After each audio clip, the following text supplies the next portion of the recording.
strike in relation to it. The next day after the disorder that broke out on the Saturday the 3rd, I got approached by the Stop the War Coalition, who said that they wanted to march 50,000 people past the Israeli embassy the following Saturday. Obviously, with what happened on the day before, there was a certain amount of angst within the Metropolitan Police and certainly within the local community as to the availability and the viability of doing such a protest.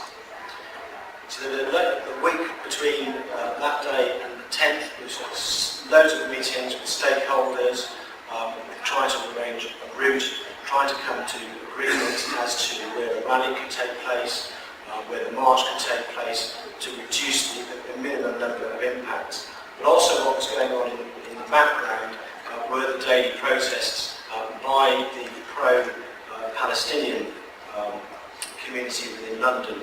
That then caused some additional complication where the Jewish community then wanted to come out and protest as well in support of the Israeli action in Gaza.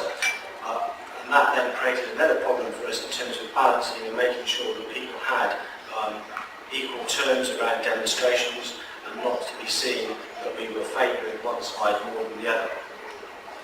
That went quite well in terms of balancing that, apart from one evening where a convoy of about 60 cars containing Muslim youth decided that they were going to come down and get rid of the pro-Israeli demonstrations, but they were actually able to intervene and identify that convoy, and it was taken out before it actually got to the protest area. Saturday the 10th came round and about 30,000 people turned out for the demonstration and took part on the march, which went round, as I said, past the gates of the Israeli embassy.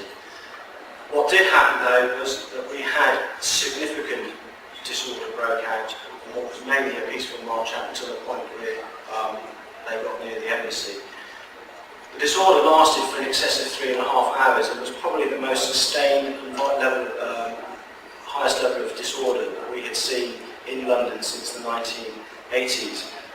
A number of shops got looted.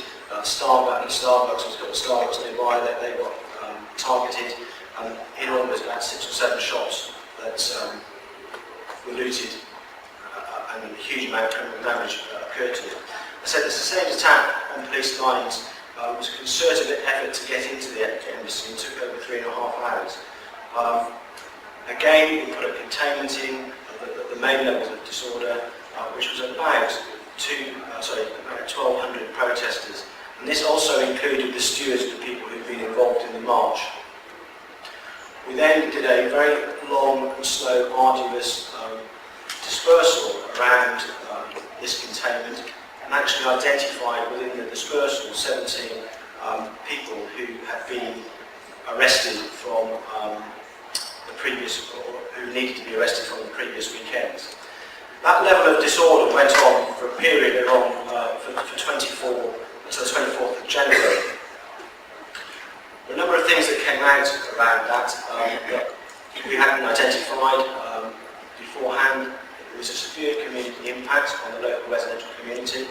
On the days of large demos, lots of people couldn't get in and out of their own homes, and the noise levels throughout the evening protests again caused a huge amount of disruption. Local community, local businesses lost a lot of retail revenue, and the damage to the shops was in excess of £100,000. And some of the hotels again lost contracts in the region of £100,000 in that area. But also there was an impact on the relationship between the Muslim relationships with the police and obviously the Jewish relationships between the police. And there was a rise in hate crime between the two communities.